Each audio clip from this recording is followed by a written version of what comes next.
subscribe YouTube kami, Kanal CAT. Bisa hubungi telepon atau WhatsApp ke nomor 082 242 1000057. Assalamualaikum warahmatullahi wabarakatuh. Selamat pagi, siang, sore, ataupun malam. Kembali lagi pada pembahasan kali ini, bukan cuman rumah kos atau boarding house, tapi juga kos-kosan yang ada rumah pemiliknya. Jadi bangunan ini berdiri di atas lahan kurang lebih berukuran sekitar 12 meter kali 27 dengan luas bangunan kurang lebih 330 atau 340 meter persegi, yang terdiri dari rumah pemiliknya yang memiliki 3 kamar tidur, dapur, dan 1 garasi mobil, juga ruang keluarga dan ruang makan. Lalu sisi sampingnya terdiri dari 14 kamar tidur kos-kosan. Jadi ini konsepnya kos eksklusif dengan daya tampung parkir mungkin kurang lebih 1 mobil dan 14 motor. Kalau kita lihat lingkungan sekitarnya, jalannya berpapasan. Ini letaknya ada di daerah Kaliurang, lebih tepatnya dekat kampus UII atau Universitas Islam Indonesia. Bagaimana tampak detailnya? Mari kita lanjut. Kita mulai masuk dari akses kos-kosan saja. Jadi pagar kosnya kita buat simpel aja, pagar kos dan pagar rumah kita hanya pakai kalsiplang seperti ini dengan rangka holo. Jadi dari jauh kan terlihat seperti kayu, padahal nih kalau dari dekat ini kalsiplang biasa dicat sewarna kayu, karena kalsiplang itu dia ada tekstur yang mirip kayu. Kalau kita perhatikan seperti kayu glugu ya, atau kayu kelapa. Nah ini untuk area parkirnya, parkir kos-kosan. Kemudian ada akses kos samping, di mana jendela ini merupakan kamar penjaga, serta ini adalah pintu dari rumah pemilik untuk mengakses ke garasi samping sini dan mengakses ke kos-kosan. Ketika kita masuk di pintu kos-kosan, langsung masuk ke area selasar, di mana selasar ini kita buat open space. Nanti di sini kita tempatkan meja dan bangku kayu buat communal space-nya. Ini kurang lebih ada 14 kamar kos, 7 di lantai 1, juga 7 di lantai 2. Untuk langit-langit kos-kosannya kita pakai solar flat atau solar light agar cahaya tetap masuk, dengan pinggirannya kita buat terbuka sedikit, jadi sirkulasi udaranya masih aman. Terus seperti biasa, AC kita buat di depan kamar masing-masing semua. Jadi kalau ada pertanyaan, apa nggak panas AC di depan kamar? Jawabannya sangat-sangat tidak. Karena pertama, AC sekarang sudah tidak seperti AC dulu. Kedua, sirkulasi udaranya sangat baik.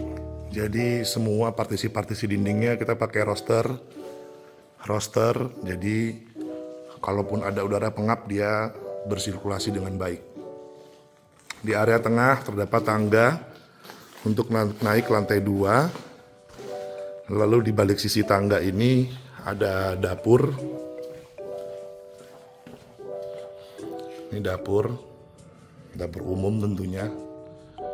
Sisi belakang ini masih ada area terbuka lagi atau void yang dimanfaatkan sebagai taman dan ruang pompa. Di bawah tangga seperti biasa ada kamar mandi umum dan gudang. Ini kalau dari lantai 1 kurang lebih seperti ini. Untuk kamar-kamarnya ini belum diisi. Jadi kamar-kamarnya lagi disiap-siapin Ukuran-ukuran kamarnya ini kurang lebih 3x3 bersih, plus satu sisi kamar mandi 1,5 x 1,5. Seperti ini.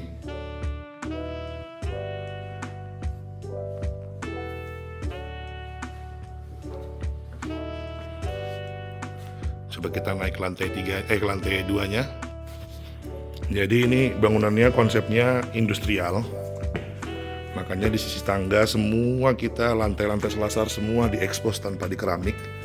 Hanya untuk tangga tetap kita pasang step nosing supaya tidak licin. Kemudian ada panel acian expose dengan permainan tali aluminium, list aluminium.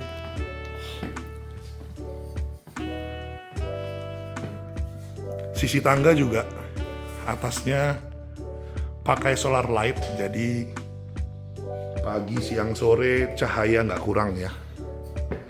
Kemudian ini yang kita lihat dari lantai 1 tadi, partisi dinding menggunakan roster.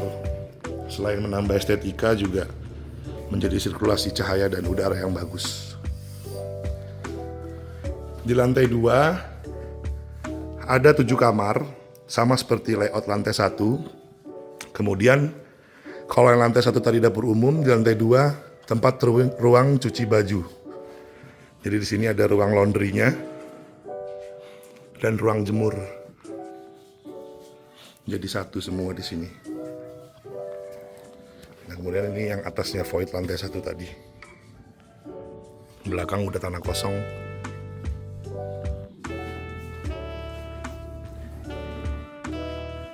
Jadi di lahan seluas kurang lebih 12 meter kali 26 tadi dapat didirikan 2 lantai dengan 14 kamar kos dan 1 rumah untuk pemilik.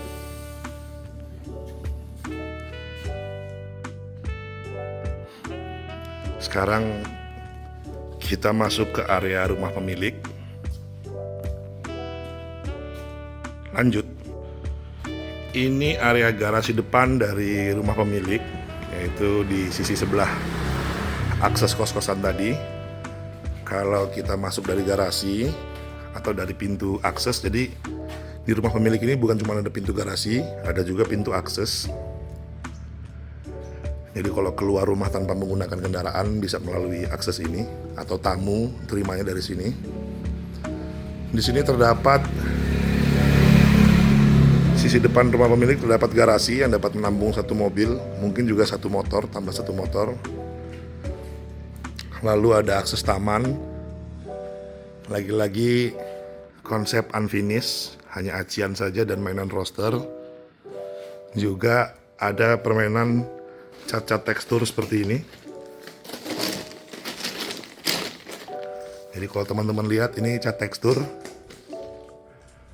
kita pakai propan. Jadi ini bukan kamprot ya. Ini lebih rapi daripada kamprot. Ini cat tekstur semprot ya.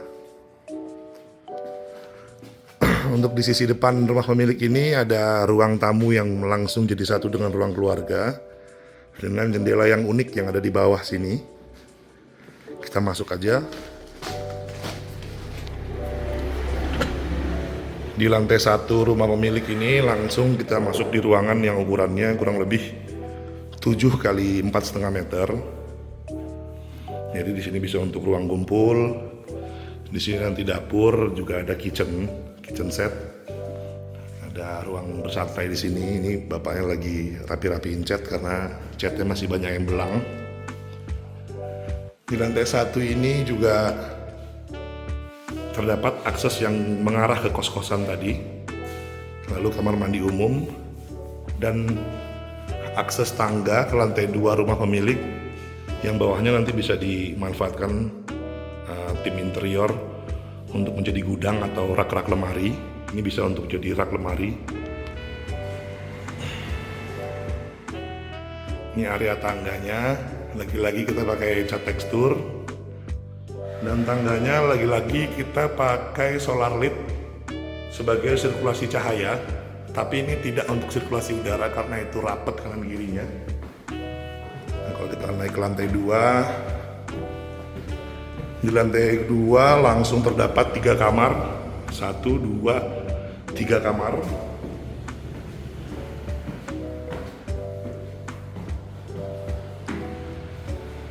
Dengan 2 kamar mandi luar di sini. Dan 1 kamar mandi dalam. Kamar huni di rumah pemilik ini tidak begitu besar. Kamarnya hanya berukuran 3 kali 3,5. Lebih besar dari kamar mandi kos tadi. Maksud saya lebih besar dari kamar kos tadi. Jadi kalau kamar kos tadi ukurannya 3 kali 3, di rumah pemilik ini ukurannya 3,5 kali 3. Seperti itu. Jadi teman-teman lihat railing-railing pagar yang kita pakai, semuanya pakai pipa besi. Karena memang rumah ini dihuni oleh orang-orang dewasa, jadi memang desainnya minimalis, industrial gini. Memang kalau kita bilang agak kurang safety untuk anak-anak, tapi memang tujuannya bangunan ini untuk dihuni orang dewasa, juga kos-kosan samping yang dihuni oleh orang dewasa. Lalu pintu-pintu akses ini kita pakai expanded mesh dipadukan dengan plat besi. Expanded mesh ini jadi lagi happening banget. Kalau teman-teman lihat di coffee shop banyak menggunakan expanded mesh seperti ini. Lalu kalau kita lihat detailnya, bagi ada yang tanya pintunya pakai apa mas? Pintunya kita pakai aluminium,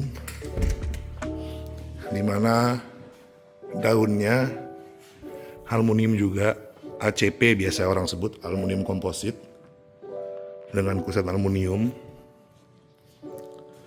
Harganya lebih bersahabat dibanding kayu. Durability-nya juga nggak kalah oke. Terus modelnya industrial banget kalau aluminium, karena masih aksen besi juga. Terus di tengah situ, di tengah-tengah bangunan antara rumah pemilik dengan area kos-kosan, kita tempatkan toren. Jadi ada beberapa toren di sini dan di sini, toren treatment yang dapat diakses melalui tangga monyet ya. Sebutannya tangga monyet kalau di lapangan, tapi kalau di bahasa teknis biasanya tangga treatment. Nah ini tangga treatmentnya atas gitu. Jadi kurang lebih seperti itu. Sekian dulu pembahasan untuk di karya JAP kali ini. Kostel dengan ada rumah pemiliknya di sampingnya. Untuk pertanyaan lebih lengkap bisa hubungi di sosial media kami, konsultasi gratis, dan jangan sungkan untuk tanya-tanya jawab, sharing dan berbagi ilmu. Terima kasih sudah menonton. Assalamualaikum.